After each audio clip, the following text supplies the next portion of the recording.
Mask वाला आदमी जानता था कि पुष्कर और मेहता परिवार के बीच में वो किसी का भी साथ नहीं दे सकता है, क्योंकि दोनों ही बहुत खतरनाक ताकत वाले थे। दिलीप बोला, तुम एक नंबर के बेवकूफ हो पार्टनर। पुष्कर श्रीवास्तव से इतना ज्यादा क्यों डर रहे हो, जैसे कि कोई चूहा बिल्ली का नाम सुनकर डर रहा हो? और ये 6 महीने का क्या फंडा है?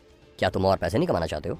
मेहता परिवार वालों ने पहले विदेश के कई सारे डीलर्स के साथ कॉन्ट्रैक्ट साइन कर लिए हैं, इसलिए उन्हें एक कंटिन्यूस सप्लाई की जरूरत थी। मेहता परिवार अपने क्लाइंट्स को ये नहीं कह सकते थे कि 6 महीने में केवल एक बार ही वो सप्लाई दे सकते हैं। मास्क वाला आदमी तुरंत ही अकड़ते हुए बोला, तुम मुझे बेवकूफ़ कैसे कह सकते हो? मुझे पैसे बनाने का शौक है, लेकिन जिस आदमी से मैं ये सब माल चोरी करके ला रहा हूँ वो कोई मामूली आदमी नहीं है, और इस वक्त मैं खास लड़की के पीछे लगा हुआ हूँ, और अगर वो मेरे हाथों में आ गई तो फिर मैं तुम्हें रेगुलर सप्लाई देने लगूंगा।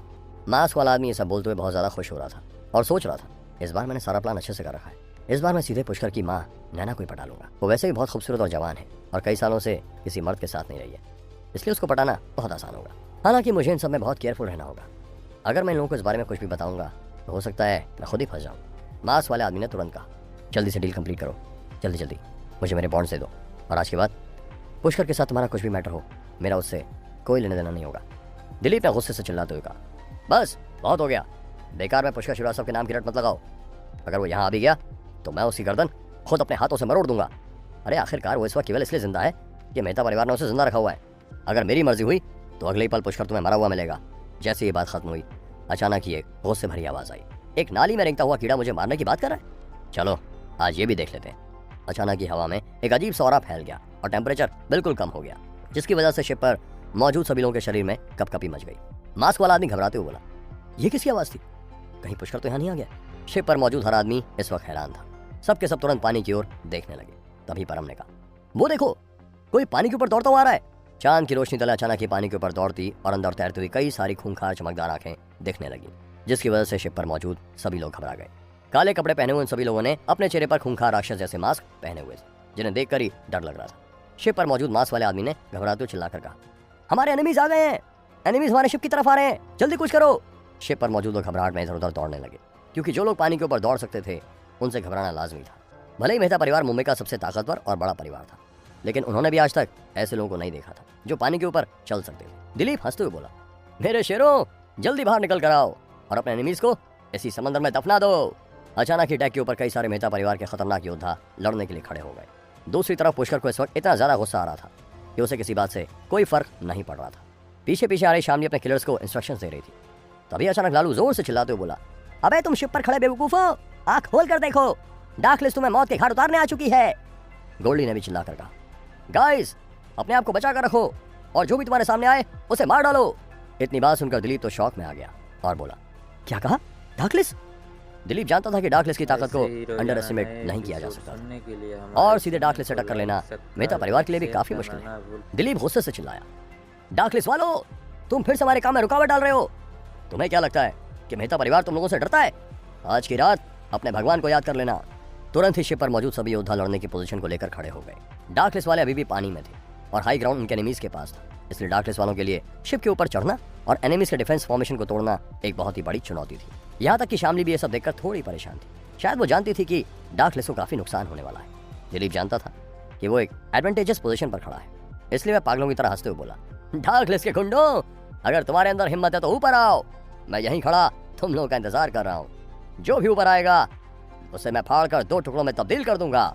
शिप के ऊपर सभी योद्धाओं ने अपने अपने मैजिकल हथियार निकाल लिए थे और 2-4 लोगों ने मिलकर एक हैवी मशीन गन भी डार्कलिस्ट के ऊपर तान दी थी। 2 लंबे और पतले योद्धाओं ने अपने कंधों पर रॉकेट लॉन्चर भी उठा लिया था। इतने सारे हथियार देखकर लालू जोर से चिल्लाया, डैम, इन लोगों के पास तो रॉकेट लॉन्चर भी है। हम शिप से केवल 50 मीटर की दूरी पर हैं। अगर हमारे ऊपर डायरेक्ट हमला हुआ तो हमारे कई लोग मारे भी जा सकते हैं। लेकिन पुष्कर अपनी पूरी डार्कलिस्ट से काफी आगे बढ़ चुका था और वो केवल शिप से 10 मीटर की दूरी पर था। अचानक उसने अपने दोनों हाथों को हवा में घुमाकर शिप की तरफ एक झटके से घुमाया। उसके हाथों से एक तेज सुनहरी रोशनी की बीम निकली, जो इतनी ताकतवर थी कि शिप के नीचे का पानी जोरों से हिलने लगा, जिसकी वजह से पूरी की पूरी शिप झटके खाने लगी। अचानक ही पानी में ऊंची ऊंची लहरें आने लगी, जो कि 15-16 मीटर ऊंची थी और शिप के डेक तक पहुंच रही थी। ये देखकर दिलीप गुस्से से चिल्लाया, डैम इट, जल्दी से मेरे आगे से हट जाओ। तभी अचानक एक बड़ी सी 10 मीटर ऊंची लहर शिप से टकराई और डिफेंसिव पोजीशन में खड़े कई सारे योद्धा लड़खड़ाकर गिर पड़े। जिन योद्धाओं के हाथ में मशीन गन और रॉकेट लॉन्चर थे वो भी लड़खड़ाकर पीछे की ओर गिर पड़े और कुछ तो पानी में जा गए। जब डार्कलिस्ट किलर्स ने नजारा देखा तो उन्होंने गहरी सांस लेकर कहा, लीडर की शक्तियां तो सचमुच में बहुत ज्यादा खौफनाक है। अचानक ही वहां एक लड़ाई छिड़ गई, जिसकी वजह से शिप पर भी और पानी में भी मारकाट की आवाजें आने लगी। भले ही मेहता परिवार के योद्धा उन लहरों की वजह से सीधे खड़े नहीं हो पा रहे थे, लेकिन वे कोई कमजोर योद्धा नहीं। वे केवल पानी की लहरों से तो बिल्कुल भी नहीं डरने वाले। एक एक करके उन सभी योद्धाओं ने अपने आप को संभाल लिया और आगे बढ़कर अपने हथियारों से गुस्से में हमला कर दिया। दिलीप चिल्लाया, डार्कलिस्ट वालों, तुम्हारी हिम्मत कैसे हुई मेहता परिवार से टकराने की?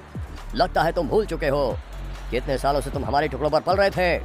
दिलीप तुरंत डेक के ऊपर एक खंजर निकाल कर खड़ा हो गया। उस खंजर में से आग की लपटें निकल रही थी। दिलीप की कही गई बात गलत नहीं थी, क्योंकि जब संग्राम डार्कलिस्ट का लीडर था तब वो मेहता परिवार के साथ कई सारी डील्स करता था।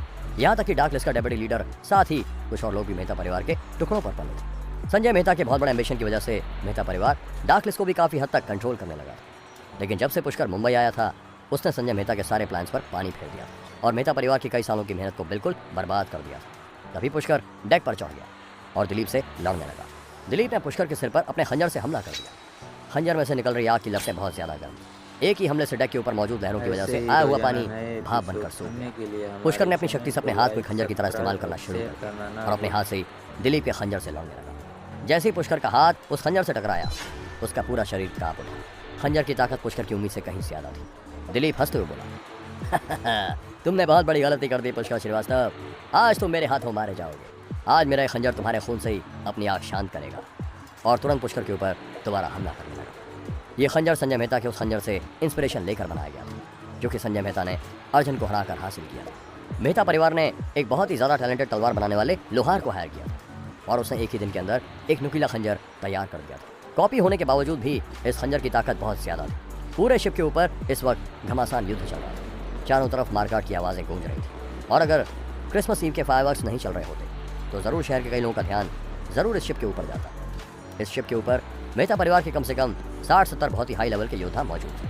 उनका लीडर परम, जो दिलीप का राइट हैंड था और वाकई में बहुत ज़्यादा ताकतवर भी था, वो अकेले अपने दम पर शामली को टक्कर दे रहा था। थोड़ी देर की लड़ाई के बाद ही शामली फ्रस्ट्रेट होने लगी, क्योंकि उसे उम्मीद नहीं थी कि उसे इतना ताकतवर ओपोनेंट मिलेगा। शिप के ऊपर डील करने आया हुआ आदमी लहरों की वजह से पानी में भीग गया था, जिसके कारण उसका सनग्लास और मास्क उतर कर कहीं गिर गया। अब उसका चेहरा सामने आ गया। दरअसल वो लंबा और मास्क पहने हुए आदमी जो पुष्कर के साथ गद्दारी कर रहा था, वो वत्सल था। वो जैसे ही अपने पैरों पर खड़ा हुआ, उसने देखा कि उसके कीमती बॉन्ड्स शिप के डेक पर गिरे हुए हैं। वत्सल दांत पीसते हुए तेजी से आगे बढ़ा और अपने बॉन्ड्स उठाने की कोशिश करने लगा। वत्सल यहाँ इतनी दूर डील करने के लिए केवल इसीलिए आया था ताकि वो पैसा कमा सके। इस वक्त शिप के ऊपर इतनी खतरनाक लड़ाई चल रही थी कि किसी का भी ध्यान वत्सल के ऊपर नहीं गया। वत्सल ने बॉन्ड उठाते हुए कहा, यह सब कुछ अब मेरा हुआ। एक बार ही पैसा मेरे अकाउंट में आ जाए, फिर मैं दिल्ली शहर में अपना दबदबा वापस कायम कर लूँगा। इसी बीच लालू अपने एक हाथ में सुनहरी गन और दूसरे हाथ में कसाई का चाकू लिए हुए आगे बढ़ा और बोला, अबे तुम्हारी हिम्मत कैसे हुई ये कहने की ये बॉन्ड्स तेरे हैं? वत्सल भी थोड़ी बहुत मार्शल आर्ट्स की प्रैक्टिस करता था, लेकिन वो लालू के सामने बिल्कुल नहीं टिक सकता था। लालू ने वत्सल के पेट पर एक जोरदार लात मारी और उसे शिप से नीचे गिरा दी। वत्सल अभी हवा में नीचे गिर ही रहा था कि लालू भी उसके ऊपर कूद पड़ा और बोला, तुम अभी से मर तो नहीं गए हो ना? दूसरी तरफ दिलीप अपने खंजर को हवा में जोर जोर से घुमा रहा था, जिसकी वजह से हवा में आग की लपटें पैदा हो रही और डार्कलिस्ट के किलर्स, जिन्हें लग रहा था कि वो आसानी से शिप पर मौजूद लोगों को हरा देंगे, वो उन आग की लपटों की वजह से आगे नहीं बढ़ पा रहे थे। क्या वत्सल के साथ वरदान ग्रुप के और भी लोग मिले हुए हैं? क्या दिलीप का जादुई खंजर पुष्कर की मौत का कारण बनेगा?